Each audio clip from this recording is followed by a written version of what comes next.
Thank you all for being here today. On est ici aujourd'hui pour souligner qu'Iran est un moteur majeur du terrorisme, de la répression transnationale et de la violence de masse en Iran. Représentant une menace pour les Canadiens et les civils à l'intérieur comme à l'extérieur du pays. As legal counsel to victims of atrocities and political prisoners, leading parliamentarians from across party lines, and esteemed civil society and community leaders like Nazanin Afshinjam, the head of the Iranian Justice Collective. We are also here to underscore how Canada can respond to the atrocities unfolding in Iran. In our respective roles, we have seen the horrifying human stories behind the staggering statistics of abuse in Iran. Iran has the highest rate of child executions in the world, the highest per capita rate of executions more generally, the highest rate of state hostage takings, and the highest per capita rate of imprisoned journalists in the world. This has real and tangible costs for Canadians.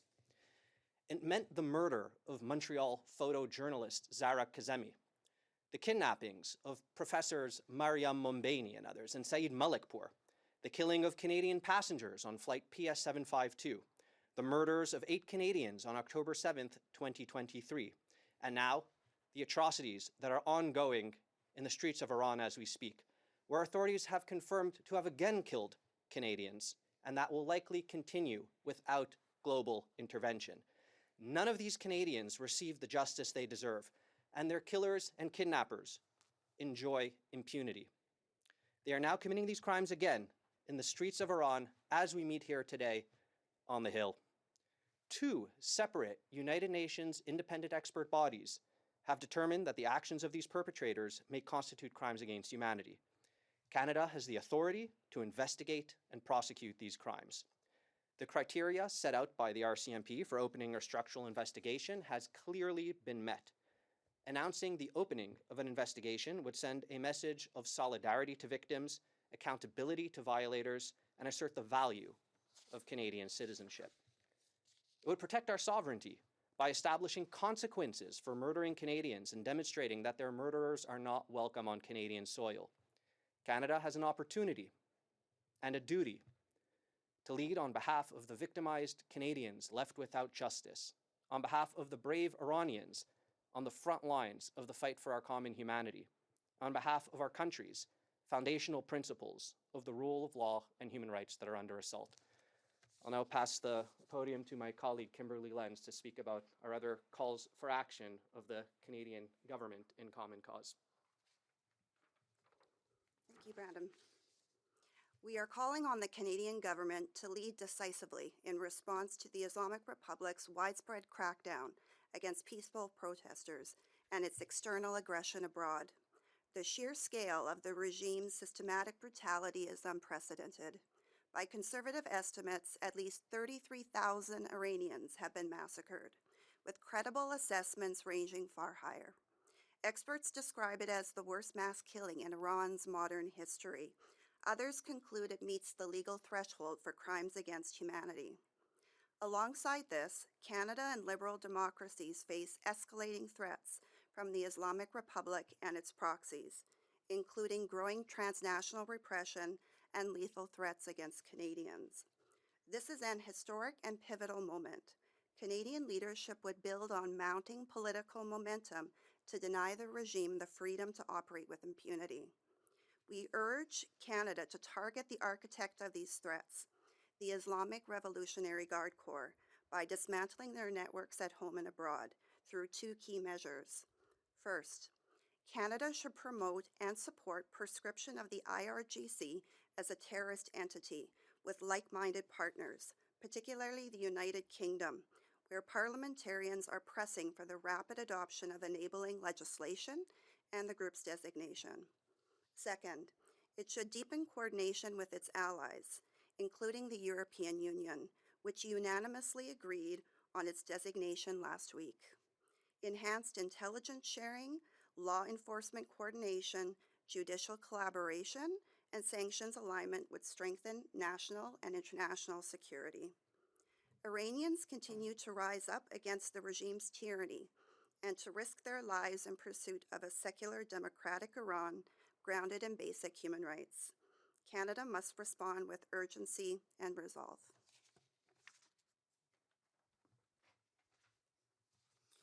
Good afternoon. I'm happy today to be standing here with my colleagues and friends endorsing the work of our subcommittee on human rights and the recommendations going forward which demand additional action from Canada. I will also be doing a statement in the House recognizing the decision by the European Union to finally designate the IRGC as a terrorist organization. Canada designated IRGC last year, and we are now expecting and waiting for UK to do a similar action. These listings must also, though, be accompanied by further steps, closing the regime's diplomatic facilities, expelling its agents, cutting off its financial networks, and recognizing the right of Iran's youth to resist tyranny in pursuit of a democratic republic grounded in human rights. Leadership shown by Canada previously has been helpful, has been recognized, the sanctions that are on Iran, but there is much more to be done. And I believe the recommendations that were just referenced and some others that you will hear, important work that Canada needs to do. We're a sovereign country, and we stand against all of the atrocities that continue to happen in Iran, the innocent people that are massacred, whether it's by hanging or being shot in the streets while they are protesting. All of us as Canadians need to stand together, and we're standing for one purpose, for human rights, for freedom, and for the Iranian people to be able to live in a democracy. I thank all of my colleagues for being here, and of course the Rellenberg Association and all of the work that they continue to do to stand up for human rights around the world. Thank you.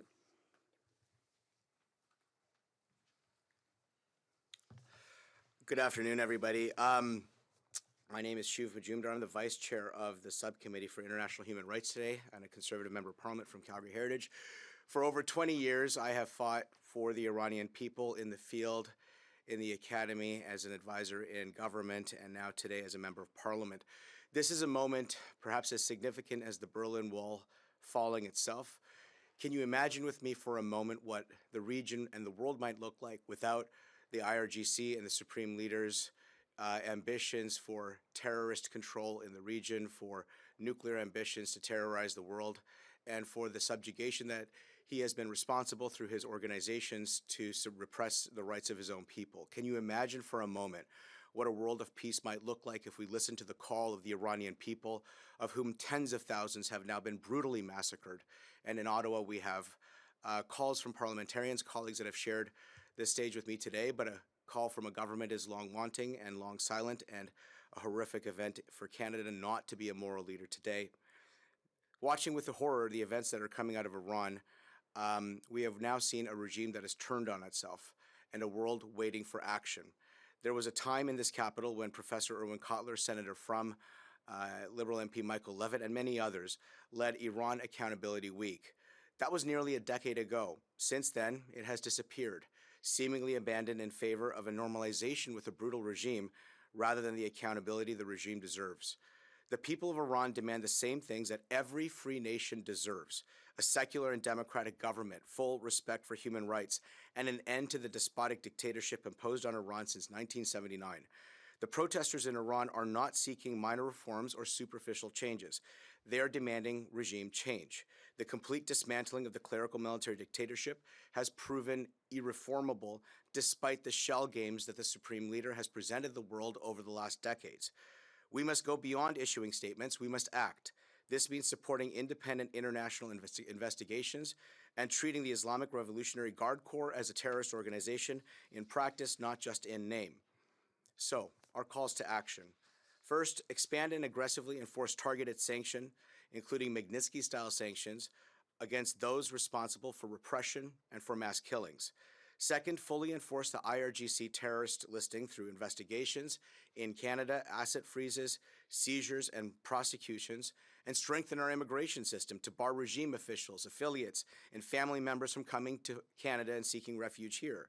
Third, direct law enforcement and security agencies to investigate foreign interference, transnational repression, and money laundering linked to the regime in Iran. Fourth, ensure that the Foreign Influence and Transparency Registry includes real penalties, not a $50 fine, and real enforcement like jail time and public reporting on outcomes. Fifth, swiftly implement a robust foreign agent registry that actually keeps Canadians safe. Sixth, work with international partners to pursue independent investigations into the mass killings and abuses during the January 2026 crackdown. Seventh, expel from Canada the individuals acting as agents of the regime and secure our borders so they can't seek refuge in Canada in the first place. And eighth, freedom in today's world is impossible without free access to information. Canada must support internet freedom as it did a decade ago, counter the regime's communication blackouts, and protect Iranian Canadian activists from threats and intimidation here on Canadian soil. Finally, to conclude, I am so grateful to the incredible people at the Raoul Wallenberg Center, Professor Kotler, Brandon Silver, and their entire team for bringing this team together. I'm so grateful to my friend and colleague Nazanin Afshinjan-McKay, who for decades has been a powerful proponent for the Iranian people, all of them and their rights and their dignity. So let me support now the calls to action today. Sanction the supreme leader. Encourage allies like the United Kingdom to act swiftly, as Europe has finally done, and designate the IRGC as a terrorist organization. And finally, pursue justice and accountability, including opening a structural investigation into crimes against humanity by the clerical military dictatorship of Iran's officials. Thank you very much.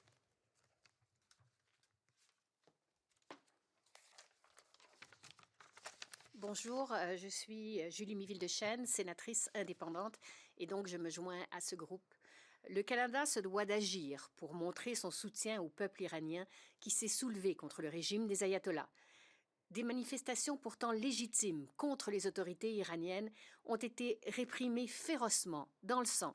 Certains parlent de massacres orchestrés par l'État. On estime qu'il y a des dizaines de milliers de morts, on ne sait pas combien. Le Canada, vous le savez, a déjà inscrit le corps des gardiens de la Révolution, le bras armé du pouvoir iranien, au registre des organisations terroristes. L'Union européenne vient de faire de même et nous espérons que la Grande-Bretagne suive bientôt. Nous voulons que nos alliés soient aussi convaincus que nous qu'il faut sanctionner le corps des gardiens de la Révolution. Donc, nous voulons aussi nous assurer que ces complices iraniens réfugiés au Canada sont démasqués et qu'on ferme la frontière aux autres, gardiens de la Révolution qui chercheraient refuge au Canada. J'appuie donc l'initiative lancée aujourd'hui et je remercie mes collègues, particulièrement la Fondation Raoul Wallenberg, d'avoir organisé cet événement aujourd'hui. Merci.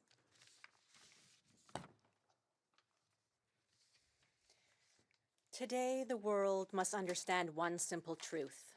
What is happening in Iran is a mass atrocity. At least 33,000 innocent, peaceful protesters have been killed, 300,000 injured, and tens of thousands arrested in just a few days, largely out of the world's sight due to a deliberate internet blackout designed to hide the evidence. Ce qui se passe en Iran est une atrocité de masse. The United Nations fact-finding mission concluded that the Islamic Republic in Iran committed crimes against humanity during the last round of protests during the Women Life Freedom protests. The scale and speed of this violence are unprecedented. Former UN prosecutor in The Hague, Payam Akhavan, referenced this as the Iranian Holocaust. Wounded peaceful protesters are hunted down in hospitals and finished off with bullets to the head. Men, women, and children are executed, tortured, disappeared, and buried in secret graves. Doctors are arrested and in some cases sentenced to death for treating the wounded. Lawyers are detained simply for defending their clients. Families, after rooting through piles and piles of body bags in overflowing warehouses, are forced to pay for the bullets used to kill their children and forced into silence. With the level of coordinated violence, machine guns used on unarmed protesters, shoot to kill orders from senior officials, and the hiring of militias from other countries to kill innocent Iranians, statements of concern or condemnation no longer suffice. They do not stop bullets, executions, or mass graves. Les mots de condamnation ne suffisent plus. Nous avons besoin d'actions concrètes. Canada has been a leader before by closing the IRI embassy and listing the IRGC on the terrorist list. Canada can continue to take leadership and use all tools, diplomatic, legal, economic, and humanitarian, to protect lives. As an Iranian Canadian linked with a network of over 100 Iranian diaspora groups, I support the Raoul Wallenberg's Foundation's recommendation that our allies list the IRGC on the terrorist list, particularly the United Kingdom, and that Canada and RCMP initiate structural investigations into individuals in Canada implicated in crimes against humanity in Iran, ensuring accountability and preventing perpetrators from finding safe haven here. This will be echoed in my remarks at the Subcommittee on Human Rights here in Parliament today, along with other recommendations like the responsibility to protect. History will not ask whether we issued enough condemnations. It will ask whether we acted when the evidence was clear and the warning signs unmistakable. Let us not have to repeatedly say never again. Let us instead say not ever when we have the capacity to stop an atrocity. If the international community, including Canada, has the political will, we have the capacity to stop an atrocity and save lives. Si nous avons la volonté politique, nous avons la capacité de mettre fin à cette atrocité et de sauver des vies. Merci. Thank you, Nazanin, for your very eloquent and moving remarks and call to action, and for MPs Shuvaloy Majumdar, Judy Scrow, and Senator Miville Deschênes, again representing both houses and both the Liberal and Conservative parties in joining this clarion call on behalf of the brave people of Iran and for justice and human rights. We want to emphasize collectively also the importance of Canada speaking out for political prisoners, and I'd be remiss not to mention one of the longest held ones, Dr. Ahmed Reza Jalali, who has been imprisoned for over a decade now, sitting on death row, sentenced to execution, simply for being a doctor and saving lives. In the way that Nazanin described, that lawyers are being criminalized for serving as counsel, doctors being arrested for treating patients, journalists being detained for reporting the news. There is a full repression of fundamental human rights, and these political prisoners are a case study of the weaponization of the judiciary and the targeting of the Iranian people, and speaking on their behalf can save their lives. And at the same time, we need to name and shame the perpetrators. It stands out that the architect of all of this repression, Ayatollah Khamenei, is not on Canada's sanctions list. We call on the Canadian government and reaffirm this call. The Wallenberg Centre, in partnership with Canadian, Iranian civil society organizations like the Iranian Justice Collective, have made targeted Magnitsky sanction submissions to Global Affairs Canada, including those responsible for these crimes, calling for them to be banned from Canada, for their assets to be seized, and for them to face accountability. That has not yet been done, so we reiterate that call, starting with Ayatollah Khamenei.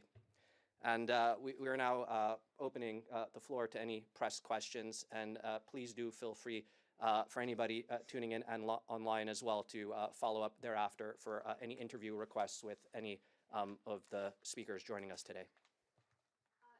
Understanding that the EU and UK are moving forward on listing the IRGC as a terrorist entity. Is that welcome news, or? So we're particularly encouraged that the European Union has indeed confirmed that they are moving forward, joining Canada in this effort to limit the ability of the Islamic Revolutionary Guards Corps to both continue the atrocities in Iran and to continue their transnational repression abroad. So it's both a way to protect our own sovereignty and to stand up for the Iranian people. We would encourage the Canadian government to intervene in these processes to express their support. While we're delighted that the European Union has done so, the United Kingdom is now considering joining this, and it would be important for Canada as a country that has already initiated this effort to intervene both at a ministerial level. The foreign minister should consider undertaking to the British Foreign Secretary that Canada is supportive of this move. It certainly serves Canadian interests. It means we would not be going it alone, and we could coordinate more closely with a key Five Eyes intelligence partner and key NATO member. And similarly, while the European Union is indeed moving ahead, it's important that Canada make the most of this effort and join our European allies in coordinating sanctions, in coordinating law enforcement, in coordinating intelligence sharing, lest this become a siloed effort. And we saw a very helpful indicator of this. When Canada was chair of the G7, commendably, there was a joint statement, quite a rare one, issued on Iranian transnational repression interference and the role of the IRGC in targeting not only their own citizens, which they're doing so brutally as was described earlier, but in targeting our citizens across the G7. That statement was an important starting point for coordination and collaboration. We now need to move beyond that and work within the G7 to ensure not only that all G7 members, like the UK, have designated the IRGC, but then there's the important follow-up of joint law enforcement, investigations, prosecutions, sanctions, and the like. Would anybody else like to comment? Just since Canada designated the IRGC a terrorist entity in 2024, has there been any tangible results from that designation, or are they lacking on the Enforcement Act part of this? And I'd love to hear from members of Parliament on this as well. So, give the floor to anyone else. Thank you very much for the question. It is my understanding that extensive work has been done following the designation by Canada of the IRGC in tracking down people in Canada that some of them have been deported, and there are active court cases ongoing as a result of the work that Canada has taken. Is there more to do? There is much more to do. Could Canada be much more aggressive in pursuing these things? I hope as a result of the ongoing work that's happening today, but the work that's being done by many of my colleagues, the demands on our government to take more action will, at the end of the day, help us all achieve what we want, which is the freedom and democracy for the Iranian people. Thank you. When the IRGC was listed on the terrorist list, it was a wonderful first step for the Iranian-Canadian community. However, we feel somewhat disappointed in terms of not seeing much in terms of enforcement. I believe there's only been one deportation since, and it's true there's others that are being investigated right now to be deported, but we don't want just them to be deported back. We want structural investigations. We want Canada to use universal jurisdiction to actually prosecute these perpetrators for crimes against humanity. It is very frustrating as Iranians to be walking the streets and see our oppressors alongside with us and having no real tools to put them behind bars. Even though we've reported many of them, we see them at our local gyms, we see their sons and daughters spending millions of dollars in expensive houses, cars, living lavish lifestyles, while our people back home can't afford even a loaf of bread. So definitely the enforcement part is lacking, and I hope the Canadian government puts more resources into concentrating on the enforcement side of things. Protests, we also had widespread protests in Iran in 2022. Do you think the tide is turning on this regime and this presents a real opportunity to push hard on it? Oh, absolutely. This is the end of the regime. There is no turning back. This is our chance. 40,000 more people have been killed during the last few days during these massacres, and the Iranian people have spoken. They will no longer return to a system where there's only reforms. They want a complete change of regime. Millions of people have risen up, not just in Iran, but if you saw the news in Toronto, Vancouver, Montreal, hundreds of thousands of people have stood up, and the regime knows they are on their last legs. And that's why the Iranian people are so looking forward to seeing if President Trump will follow through on his promises to act and intervene, because that's what they're relying on to finally topple this regime.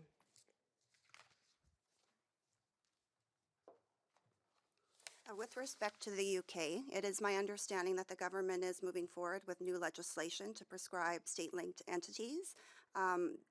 Also, my understanding is that they will not fast-track that legislation, and they have also not announced whether they'll designate the IRGC.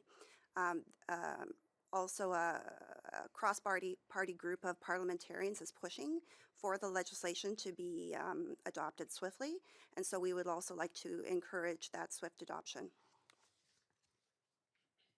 We have one more question. Dylan Robertson, please go ahead.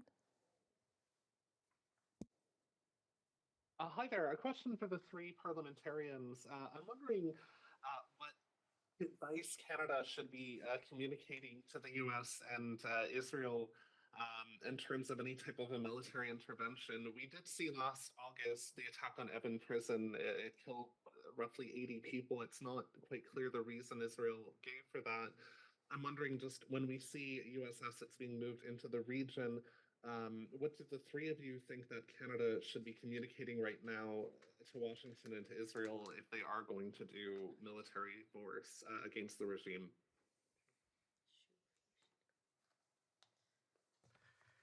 Right now, the people of Iran, to the point of a lot of my colleagues, especially in terms of what Nazanin Afshinjan-Mekay had said, are the embodiment of an ancient light piercing through a 47-year-old tyranny. Theirs is a story of the lion and the sun. Theirs is a story of a people reclaiming their history, their contributions to humanity, despite an occupation of a clerical military dictatorship that has repressed them and caused so much grief across the world for so long. Friends and partners around the world are looking at how they can support the Iranian people in their fight for freedom. And there are many conversations that are underway for that, from what I can gather. But of course, the government of Canada does not strike me to be on the top of the list of people who are working with friends and partners to try and find ways to help support the Iranian people. So my perspective is this. I think that what we need to focus on now is giving voice to the tens of thousands that were massacred in Iran, to the hundreds of thousands that have been tortured, shot at, and injured through horrific violence, to the political prisoners that are being held in places like Evin Prison, and to support the Iranian people's aspiration for their freedom as best as possible. This is their fight against the regime, and they have friends.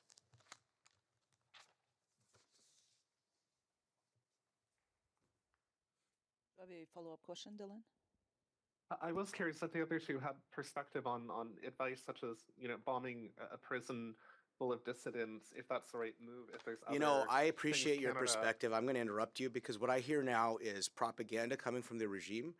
The regime will use every opportunity to avoid actual accountability by their own people or by the friends the people of Iran have from around the world to try and exploit the campaign against an IRGC regime that was fomenting unprecedented instability across the Middle East is a noble effort. This is a regime that has sent missiles and bombs and drones across the region. They have stated their objective is to destroy the state of Israel. They have pursued nuclear ambitions, which finally the world had enough of. And they have used all of these ambitions at the expense of the people in Evin Prison and in prisons across the country. So IRGC and Basij efforts to suppress their people have to be confronted at every turn. I'm grateful it was done then. I need to say just one thing. Right now, among those that are in body bags in the warehouses, there's women and children that are missing. And what's coming out of Iran is that the regime of the IRI is holding these women and children back so that if there is a foreign intervention, they will place these bodies in schools, hospitals, what have you, or those places where they're and implant bombs so that it looks like it's actually the fault of the United States, Israel, or other countries. So by pinpointing just that one incident of Evin prison where prisoners were killed. I don't believe you have the correct numbers.